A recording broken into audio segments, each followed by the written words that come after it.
تو اب یہ داستان عیسیٰ علیہ السلام کا جو مائنڈ اپ کرے اختتام کی جانب بڑھے، یعنی دیکھیے عیسیٰ علیہ السلام کی کیا شان ہے، دیگر انبیاء کے مقابلے میں ایسی صفات سے آپ دی گئی آپ کو جو دیگر انبیاء سے آپ کو اس انداز سے ممتاز کرتی ہیں۔ مثلاً یہ کہ آپ والد کے بغیر پیدا ہوئے، آپ جانتے ہیں جناب مریم کا سارا واقعہ،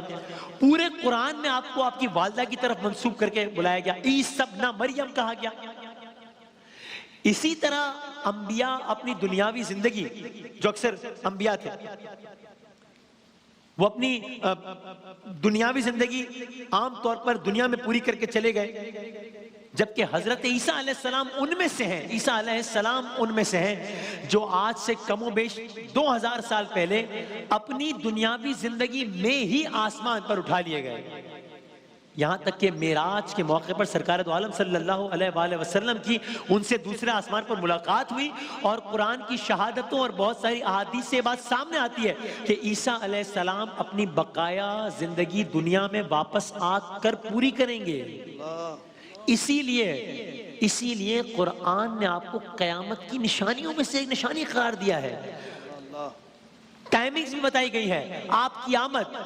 فتنہ دجال کے بعد ہوگی، یہ وہ دور ہوگا جب دجال کا فتنہ اتنا عروج پر ہوگا کہ پوری دنیا دجال کے زیر نگی آ چکی ہوگی، یہاں تک کہ اس کو اتنا اختیار دیا گیا ہوگا، اللہ تعالیٰ کی مرضی سے اتنا اختیار دیا گیا ہوگا کہ دجال جس پہ چاہے گا آسانیاں نازل کر دے گا اور اپنے نافرمانوں کو عذاب میں اور قحط میں مبتلا کر دے گا۔ اس کی ما فوق الفطرت خصوصیات میں زندوں کو مردہ کر دینا شامل ہوگا، آسمان سے بارشیں برسا دینا شامل ہوگا، زمین سے فصلیں اگا دینا شامل ہوگا۔ اور یہ ساری باتیں ہم کیوں بیان کر رہے ہیں؟ ہم تو داستان عیسیٰ علیہ السلام کی بات کر رہے ہیں، کیوں بیان کر رہے ہیں؟ آگے عرض کرتے ہیں اس فتنے کا مقابلہ کرنے والے زمین یعنی دجال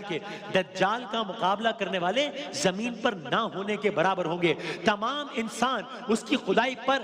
چاہتے یا نہ چاہتے اس کو مطمئن ہونا پڑے گا، مطمئن ہو جائیں گے، اس لیے کہ سرکار دو عالم صلی اللہ علیہ وآلہ وسلم نے بارہا احادیث میں صحابہ کرام کو دجال کے فتنے سے آگاہ کیا اور پناہ کی دعائیں سکھائیں۔ آپ نے فرمایا قیامت قائم نہ ہوگی جب تک کہ دجال نہ پیدا ہو جائے، اور نبوت جبکہ آخری دجال خدائی دعوے دار بھی ہوگا، یعنی کئی دجال آ سکتے ہیں، آخری دجال خدائی دعوے دار ہوگا۔ نشانیاں تک بتائی گئی، اس کی ایک آنکھ انگور کی مانند ہوگی، باہر نکلی ہوئی ہوگی، اس کے ماتھے پر کافر لکھا ہوا ہوگا۔ گنتی کے وہ لوگ جو اپنے ایمان کو بچانے میں کامیاب ہو جائیں گے وہ ایک مسجد میں پناہ لے لیں گے، وہ ایک مینارے والی مسجد ہوگی۔ اب ہم نے کیوں یہ سب بیان کیا؟ ہم تو داستان عیسیٰ علیہ السلام بیان کر رہے ہیں، یہ سب اس لیے بیان کیا کہ یہ سارے کا سارا منظر ہوگا، دجال ہوگا، وہ اپنے طور پر جو چاہے گا وہ کر رہا ہوگا، زندوں کو مار رہا ہوگا، فصلیں اگا رہا ہوگا، بارشیں برسا رہا ہوگا، اور یہ سارا معاملہ ہوگا۔ جو گنتی کے ایمان والے لوگ ہوں گے وہ ایک مسجد میں پناہ لے لیں گے،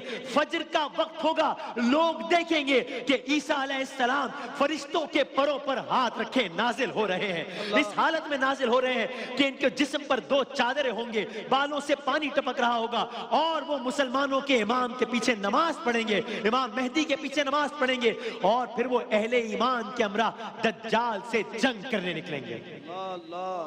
کیا منظر ہوگا، کیا منظر ہوگا کہ جب دجال کے پیروکار یہودی، یعنی وہی دجال جس کا یہ سارا معاملہ چل رہا ہوگا، یعنی جو چاہ رہا ہوگا کر رہا ہوگا، اب جب عیسیٰ علیہ السلام آ گئے، اب دجال کے پیروکار یہودی جس درخت کے پیچھے چھپیں گے وہ درخت بتائے گا کہ اس کے پیچھے یہ چھپا ہوا ہے۔ اور دجال کو جب حضرت عیسیٰ ابن مریم کی آمد کی اطلاع ملے گی تو اب وہی دجال راہ فرار اختیار کرے گا، وہ پسپا ہو جائے گا، وہ پیچھے ہٹتا چلا جائے گا، یہاں تک کہ ایک مقام ہوگا جس کا نام لد بتایا گیا ہے، اس مقام پر عیسیٰ علیہ السلام دجال کا خاتمہ کریں گے اور پھر زمین انصاف سے بھر جائے گی۔ عیسیٰ علیہ السلام ایک عظیم حکومت قائم کریں گے۔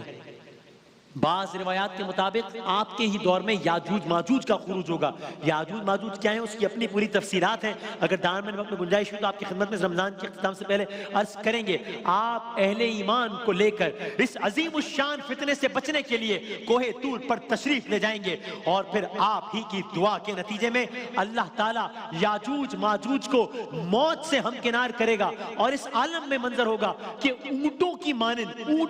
مانند پرندے، اونٹوں کتوں کی مانند پرندے ان کی لاشوں کو اٹھا اٹھا کر سمندروں میں غرق کر دیں گے، اور پھر وہ اپنی تمام ذمہ داریاں جو اللہ نے ان پر لگائی ہوئی ہوں گی وہ ادا کریں گے، اور پھر عیسیٰ علیہ السلام اس دنیا سے رخصت ہوں گے۔ داستان حضرت عیسیٰ علیہ السلام، یہ داستانوں کا آغاز ہوا تھا یکم رمضان سے، حضرت موسیٰ علیہ السلام سے، اور یہاں آ کر بنی اسرائیل میں آخری سلسلہ عیسیٰ علیہ السلام کی داستان کا اختتام ہوا۔ آج ممکنہ شب قدر میں اللہ تعالیٰ سے یہ دعا بھی کہ اس پورے 27 دنوں میں جو ہم نے داستان انبیاء علیہ السلام بیان کی ہے، اللہ کرے کہ میں سب سے پہلے اپنے لیے دعا کر رہا ہوں کہ یہ ہمارے معلومات میں اضافے کا سبب بنا ہو، اور ہمیں انبیاء کرام کی سیرت پر چلنے کے اللہ تعالیٰ توفیق عطا فرمائے۔ میں اپنے لیے کہہ رہا ہوں کہ ہمیں ہماری اولاد، جو ہمارے جتنے لوگ ہیں، ہم بہت ساری اور سٹوریز دنیاوی کیریکٹرز کی جانتے ہیں، اللہ کرے کہ ہم اپنے انبیاء کی سٹوریز جو کہ قرآن میں مینشنڈ ہیں اس سے زیادہ اویئر ہوں انشاءاللہ۔ اور ساتھ یہ بھی کہ یہ لائیو پروگرام ہوتا ہے، خستگی ہوتی ہے، بہت جاگے ہوئے ہوتے ہیں، کبھی زبان میں روانی میں کچھ، تو یکم رمضان سے لے کے 27 رمضان تک اس سارے سلسلے میں کوئی جملہ، کوئی حرف، کوئی لفظ، کوئی اشارہ، کوئی بات ڈائریکٹلی یا انڈائریکٹلی ایسی ادا ہو گئی ہو، چونکہ ظاہر ہے میں کوئی عالم تو نہیں ہوں، تو علماء کرام سے پوچھ کے بس ہم پڑھ دیتے ہیں یا کتابوں میں دیکھ کے آپ کی خدمت میں عرض کر دیتے ہیں، اس میں کوئی اگر غلطی ہوئی ہو تو میں وسیم بادامی میں آپ سے بہت زیادہ معذرت کا طلبگار ہوں۔ Subscribe and press the bell icon to watch the latest dramas.